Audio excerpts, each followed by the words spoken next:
The last 4 months of the year are considered busiest worldwide, as they are characterized by significant monitoring activity on highways. This often leads to avoidable road crashes with loss of lives and property. Welcome to the Ember Months 2020, the first of such season since the coronavirus pandemic made landfall in Nigeria. Soon, there will be significant increase in passenger vehicle movement and goods haulage by trucks, as well as petroleum tankers, with corresponding rise in risk factors for accident.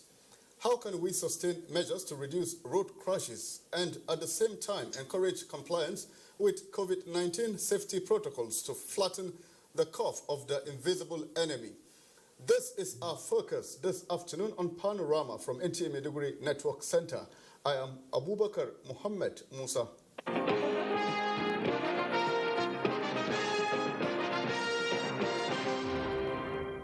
Rigachikun Bridge is now open for traffic. This follows the completion of remedial work on the bridge. Abdullahi Mohammed reports. Early morning showers and a sigh of relief for commuters who ply the Zaria-Kaduna highways. It was a difficult moment for them a couple of days ago as a portion of one of the bridges here caved in. Thanks to a prompt response by the federal government, that has been fixed and traffic has normalized on this lane of the road. We have already done some technical tests and all the things that need to be done. So this one now is an additional call for us to be proactive. Observers are saying that this shouldn't be taken as a license for any form of reckless driving. In Kaduna, Abdullahi Mohammed, NTA News. Many thanks to you, Abdullahi. President Muhammadu Buhari is urging the governor of Ogun State, Dapo Abiodun, to keep faith with the next level agenda and remain focused in the implementation of his people-oriented policies and programs for enhanced security, stability, and socio-economic development. This was while granting audience to the governor in his office. State House correspondent Adamu Sambo has the report.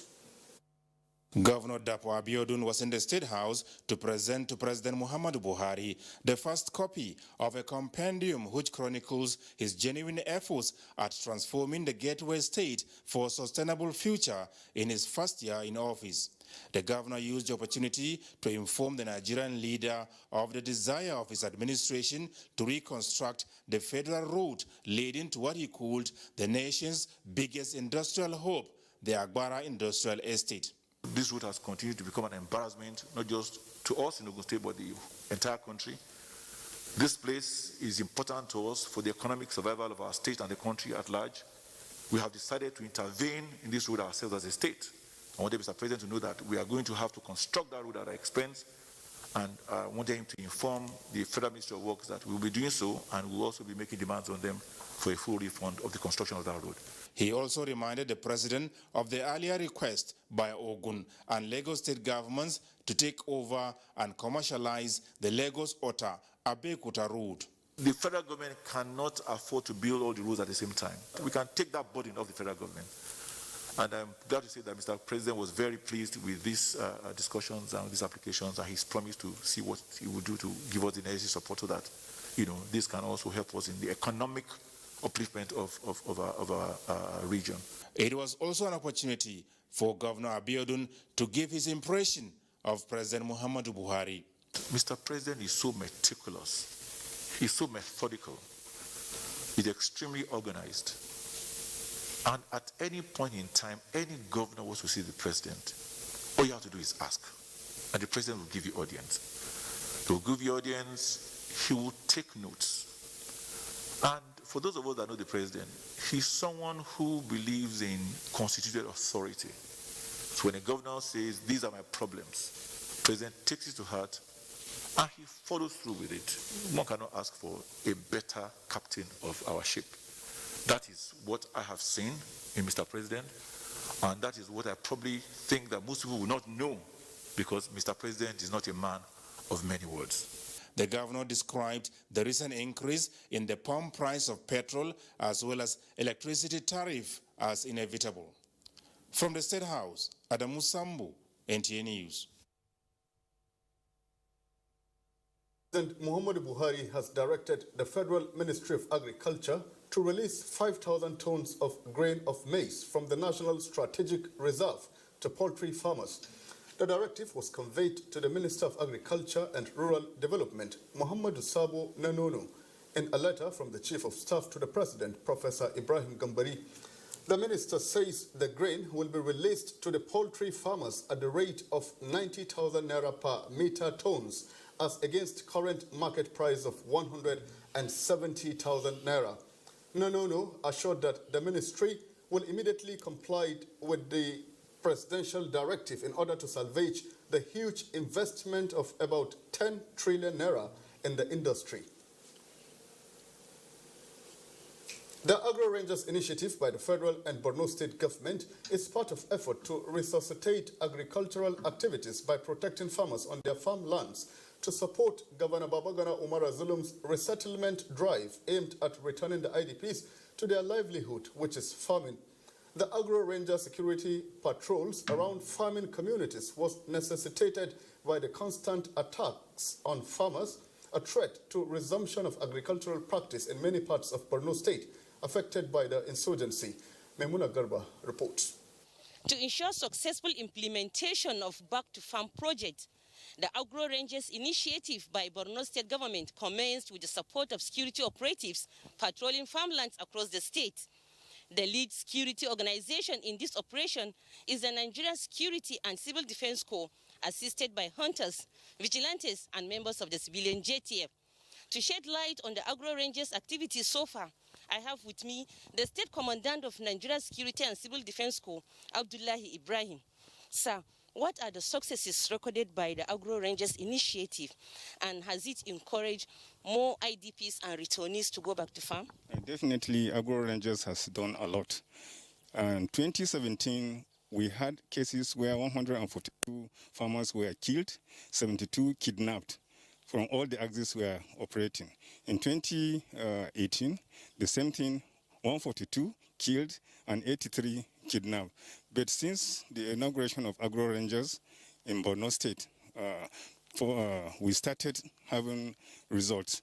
In fact, from August 2019 to date, honestly, in all our areas of operation, we never recorded any kidnapping, no killing of farmers. Farmers, you can now see all around, because of the renewed confidence they have, they are now coming out en masse.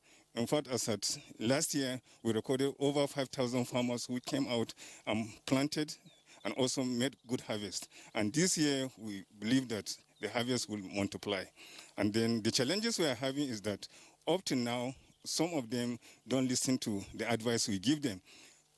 We have areas where we cover. We tell them not to go beyond that areas. And when they go, they always have challenges here and there. How have you been able to summon the challenges you just mentioned? We surmounted these challenges through advocacy, especially trying to educate these farmers as well as the IDPs that were used as laborers. One, when they go into the farmlands and identify metal objects, they should demarcate that area. If a small child, he should come and report, because we don't want them to have problem with mines or exploded propelled grenade. Then other aspect has to do with means of identification, especially now that we are going into real harvest. There's the tendency that these Boko Haram elements may infiltrate their ranks. It's the peak of the rainy season, and the Agro Rangers patrol continue up to harvest. It's back to studio. Very well, Memuna. It's the last quarter of the year, a season characterized by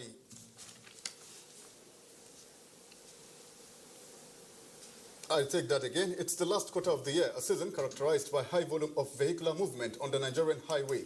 Jadwajan Jesni, in this special report, examines the travails during this Ember month period, as well as measures put in place to ensure safety of communities from both road crashes and COVID-19. The month of September, October, November, and December are accompanied by superstitious beliefs by many that they are dangerous, evil, and notorious, owing to road crashes and fatalities experienced during the period. This has often turned prospect for a happy ending of the year to sadness and anguish. However, the need to reconnect and reunite with families and loved ones for festivities during the Yuletide increases the rate of human and vehicular movements, also heightening the cases of road crashes with human, poor road networks in some areas and other numerous factors responsible. There is also increased risk of contracting COVID-19 in passenger vehicles and other interstate movement in the absence of safety protocols. While passengers lament on recklessness exhibited by some drivers on the roads, drivers, however, are of the opinion that passengers lack decorum while boarding and in the course of the journey. Ya kamata su daina ba su fita haka suna tafiya a hankali dai don su samu su kai kowa inda yake lafiya kamar yadda suka dauki kowa lafiya. Ya kula da tafiyansa daidai yanda aka dokan Najeriya da yake bi tafiyan shi normal haka da yadda. Passenger kar su yi hanzari. Ba hanzari. In dogon hanya ne ba abun hanzari bane. Clarion call on commuters by stakeholders is to collectively ensure safety on the highway with emphasis on strict adherence to COVID-19 protocols as the virus is still making waves across the country. If definitely they will adhere to the rules and regulations of the traffic guidance, definitely we will be able to at least save lives. Patrol activities are usually being intensified to reduce the event or incidences of road traffic crash on all our highways. Let them check on their vehicles to see that their vehicles are roadworthy, especially the tires and the engine of the vehicle. There is need for road users as well as passengers to play their part in minimizing road accidents and other uncertainties on the Nigerian highway as we head towards the end of the year. In Maiduguri, Jadwa John Jason, NTA News. Very well, Jadwa. Now, all efforts during the Ember Month season are geared towards accident prevention through mostly awareness by the Federal Road Safety Corps and stakeholders, in addition to enforcement of rules guiding vehicular activities on the highways.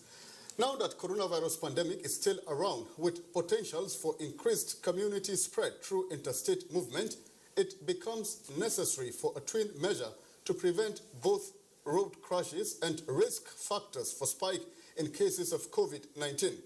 With challenges of insurgency in the northeast, limited safe routes and increased traffic, scaling up of all efforts to check both menace becomes a priority in this Ember Month season.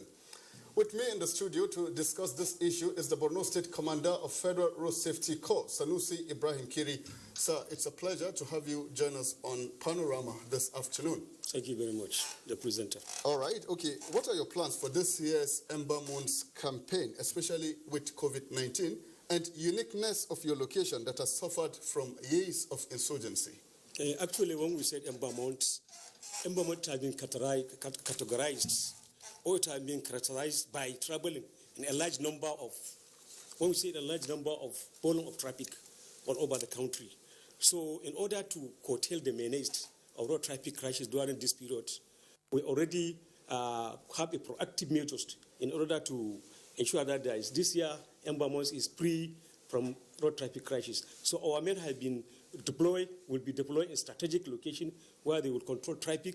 Then secondly, we are going to embark on special patrol. After special patrol, then we have a domesticated public enlightenment either in the motor park, churches and mosques, so that all these kind of menace will be curtailed during that period. All right. Okay, as you strive to reduce road crashes and support flattening the COVID-19 curve, what are your challenges at the moment? Anyway, as far as road safety is concerned, we don't have challenges, to be candid.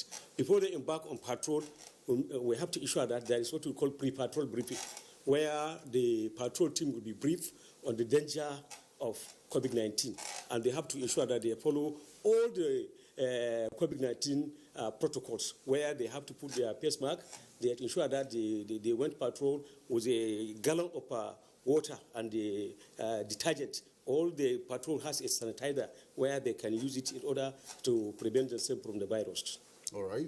Okay, so how can we ensure compliance with safety protocols by all stakeholders on the highway, especially, the use of face mask and social distancing? Anyway, prior to this time, we held a meeting with all transport unions in Borno State, which have read them all the conditions which the vehicle need to be carried. Let's say the vehicle that is carrying 6 passengers before the event of this COVID-19. This time around, we'll tell them that they will carry only 4 in order to prevent the menace. Then they have already signed that all the motor parks, they ensure that they provide all the necessary COVID-19 protocol in their motor parks. So most of the challenges we are facing, most of the passengers or the vehicle drivers, they are not loading in a designated motor park. It is only when they pass, maybe on the highway, they use peak. But those who have been parking, loading in the designated motor park, actually they are complying with the COVID-19 protocol because most of the transport units have already signed that they will comply as we have directed them to do. That's interesting. What factors need to be considered in the quest to reduce accidents both on streets in the urban centers and on the highways? Actually, we have 3 major factors. We have human factors, we have mechanical factors, and environmental factors. When we look at the human factors, most of the drivers, even both commercial and private vehicles, they are not complying with traffic rules and regulations. So if agreement they will comply with traffic rules and regulations, actually the issue of road traffic crash will be minimized. And this issue of mechanical factors, they have to consider the condition of the road. When they are applying on the road, they have to use their common sense speed limit to ensure that most of the potholes, they overload, they step before they even proceed for that kind of potholes. So if they are assuming they are complying to the rules and regulation and they consider the speed, common sense speed limit, most of the roads in the Borno and the metropolitan, it has so many potholes. Last week we have conducted a traffic count where we ascertained the condition of the road. So all these things, we have the report has been forwarded to Ministry of Works, Borno State and SEMA, that is State Emergency Management and other agencies that are settled with that kind of responsibilities. I think we have put everything in place to ensure that this mechanical factor will be curtailed. Then another issue, as I said, is environmental.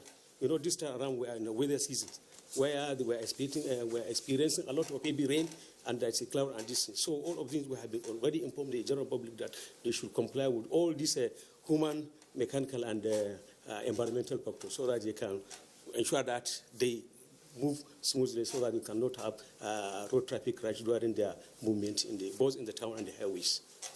Our best wishes to you, sir. Borno State Federal Road Safety Commander, we appreciate you so much for being part of Panorama this afternoon. Thank you very much. Thank you very much. All right. Okay, let's take a break now. Panorama will continue shortly. To stay.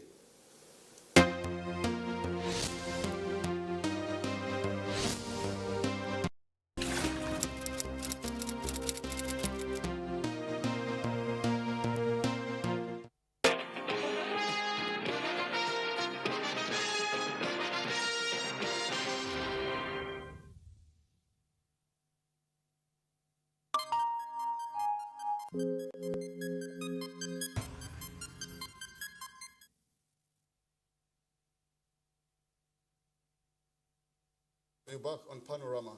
As at the 3rd of September 2020, the Nigeria Center for Disease Control has confirmed 125 new cases of COVID-19 in the country. A breakdown of the figures indicates 42 cases coming from Lagos, 25 from FCT, Katsina 14, Kaduna 11, Kwara 8, Ondo 7, Delta 4, Anambra and Oyo 3 each.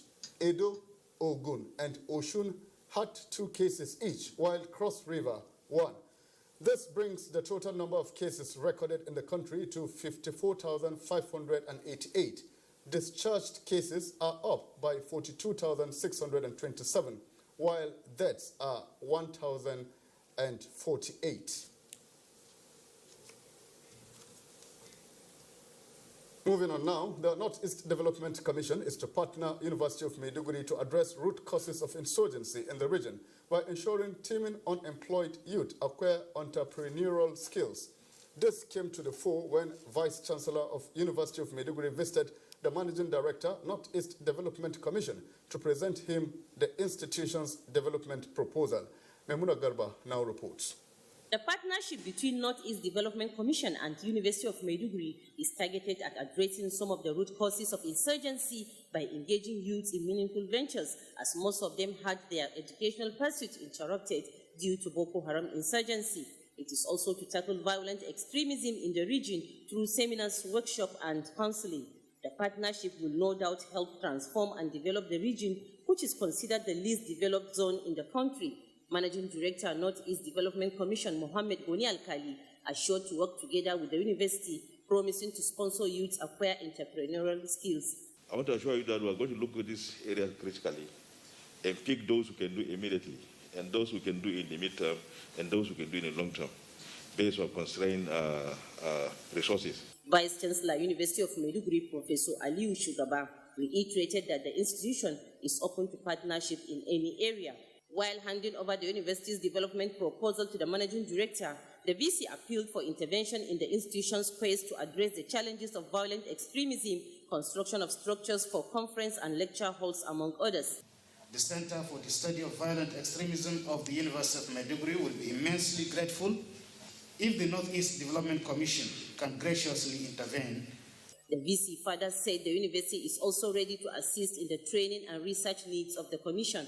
In Maiduguri, Maimuna Garba, NTA News. Sports is next. Regrassing of Moshood Abiola National Stadium, Abuja, scales first hurdle as Lionel Messi stays in Barcelona.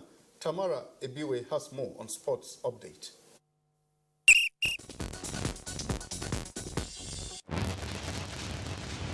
Football stakeholders have continued to applaud the federal government over the regrassing of Moshood Abiola National Stadium, which commenced on Wednesday. Excavation work has been completed to pave way for maintenance of the soil and proper regrassing. It will help football development in this country. In the meantime, Jigawa State government has vowed to reposition traditional and school sports, aimed at tapping into the economic potentials of sports in the state. Ahmad Mohammed reports that this will include renovation of sporting facilities. All local governments, especially the local government authorities, to earmark a portion of land that will be dedicated to traditional sporting activities. In football, a report from Barcelona indicates that the former World Footballer of the Year, Lionel Messi, supported by his father and his lawyers, have decided to reverse his desire to leave Barcelona this summer. Lionel Messi's father, Erge, hinted at a compromise which will allow his son to remain at Camp Nou until the summer of 2021. And in tennis, top seeds have continued to progress to the next round of the US Open.